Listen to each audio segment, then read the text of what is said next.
Eu assisti a reunião do Fed ontem para falar sobre a taxa de juros e a política a partir de agora e queria passar os principais pontos que o Jerome Powell falou, mas principalmente a nuance de como ele transmitiu o que ele quis dizer, mas também principalmente o que ele não disse. Então nesse capítulo eu quero te dar essa visão geral e a minha interpretação do que está acontecendo baseado no que o Jerome Powell passou para o mercado. Então a inflação, segundo ele, deu uma caída, né? Obviamente ele vem caindo aí nos últimos 6 meses, ele vem considerando isso como algo muito positivo, sem uma significativa subida da taxa de desemprego. Então o grande medo que o mercado tinha é que houvesse aí uma queda forte na inflação, que seria bom, mas isso poderia vir acompanhado de uma recessão, com muito desemprego, etc.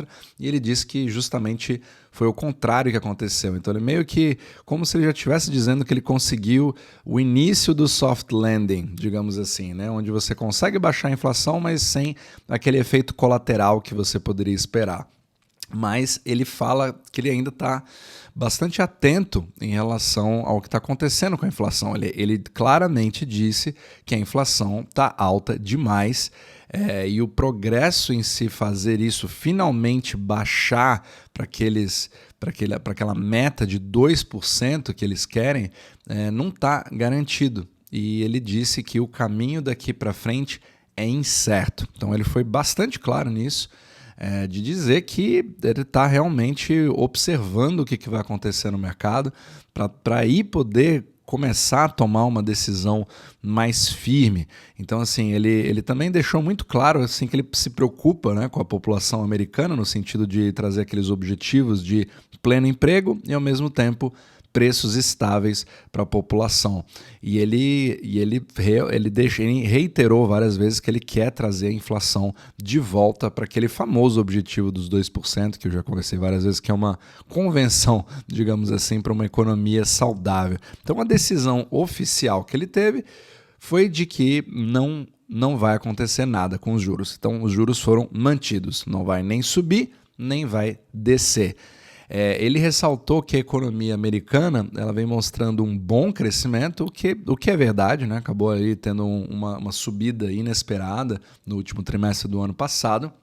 Ele diz que isso foi baseado num forte consumo, numa economia de consumo bastante sólida ainda, e uma melhoria aí na produção e na parte da oferta, né?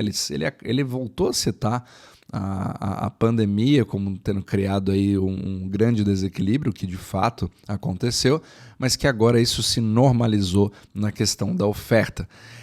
Então, assim, ele deu aquela impressão de que eles tiveram um bom sucesso, né, em controlar o que estava acontecendo com a economia, mas, por outro lado, o tom que ele usou para poder passar isso deixou aquela impressão de que ele não está muito satisfeito ainda, né? Ele ainda fala assim, está muito alto para o que a gente gostaria que estivesse, a tendência está boa, mas não caiu na velocidade que a gente gostaria. Ele deu essa impressão, apesar de não ter falado exatamente essas palavras. Então, o tom é que é muito importante que eu quero te passar, né?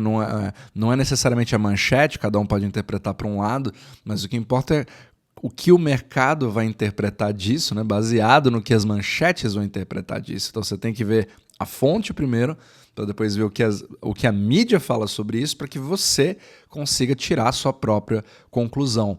Então, se você for pegar pelo tom do que ele está falando, ele mostra que ele dá a impressão de ser dovish no início, ou seja, ele tem a tendência de querer cair os juros porque nós temos boas notícias, está indo tudo muito bem, mas depois ele se torna meio hawkish, né? Ou seja, o que significa isso?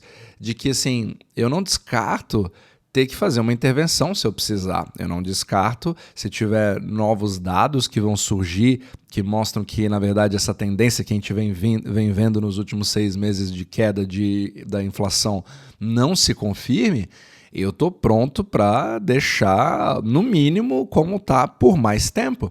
E o mercado já tinha precificado antes que em março a gente já teria o início dos primeiros cortes, né? Essa já é uma página que já virou.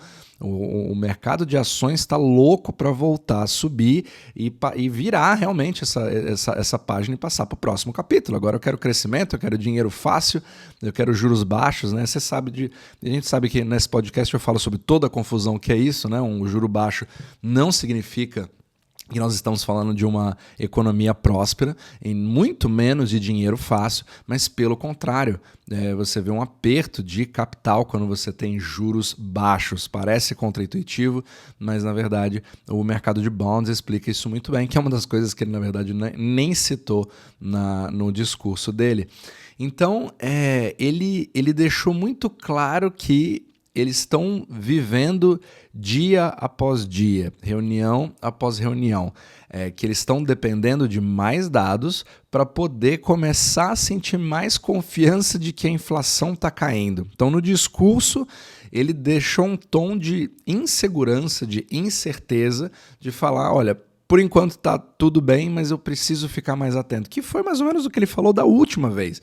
Então dá a impressão que na última reunião do ano passado, ele tinha feito a deixa para essa reunião.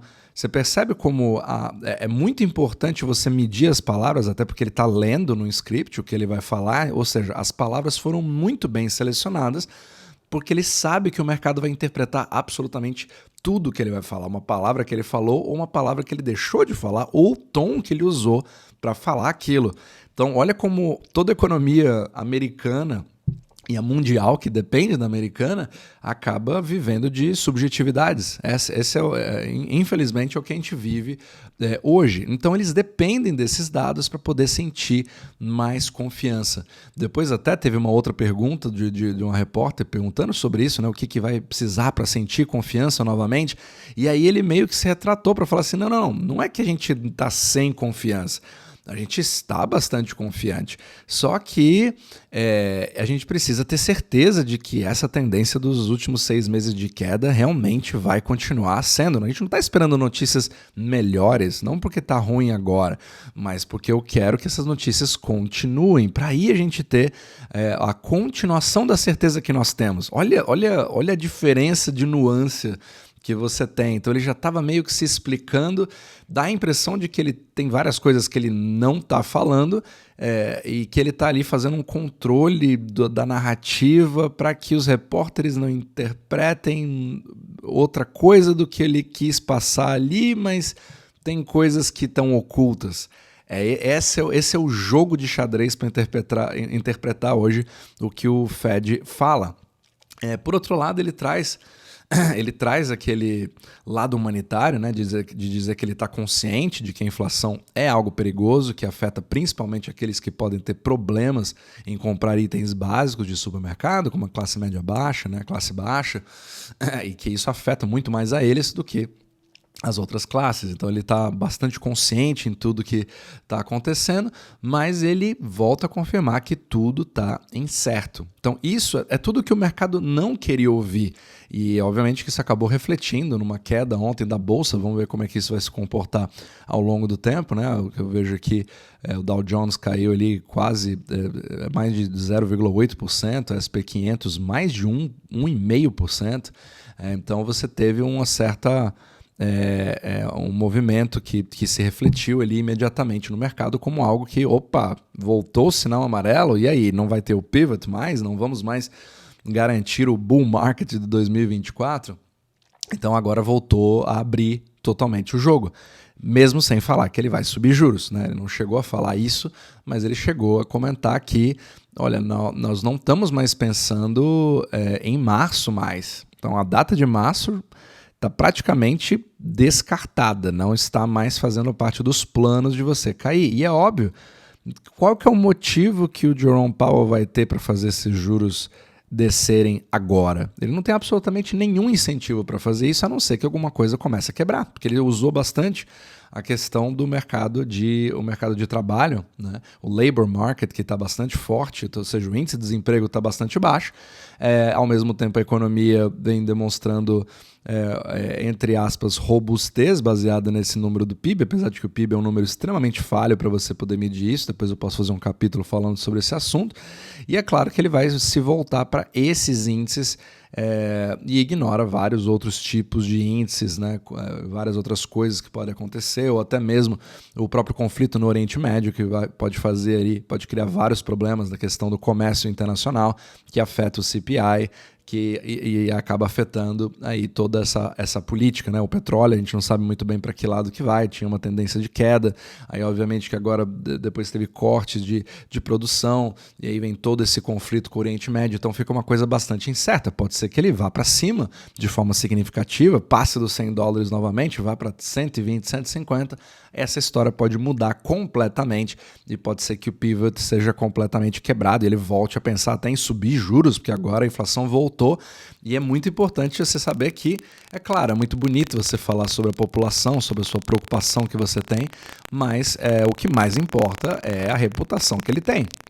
Ele não quer ser visto como um Arthur Burns, ele quer ser visto como um Paul Volcker, né? O cara que controlou a inflação, mesmo que ele tenha que trazer a economia para uma recessão, mas pelo menos ele quebra a espinha dorsal dela. Foi assim que o Paul Volcker foi conhecido e provavelmente é esse tipo de narrativa que o Jerome Powell vai querer ter também.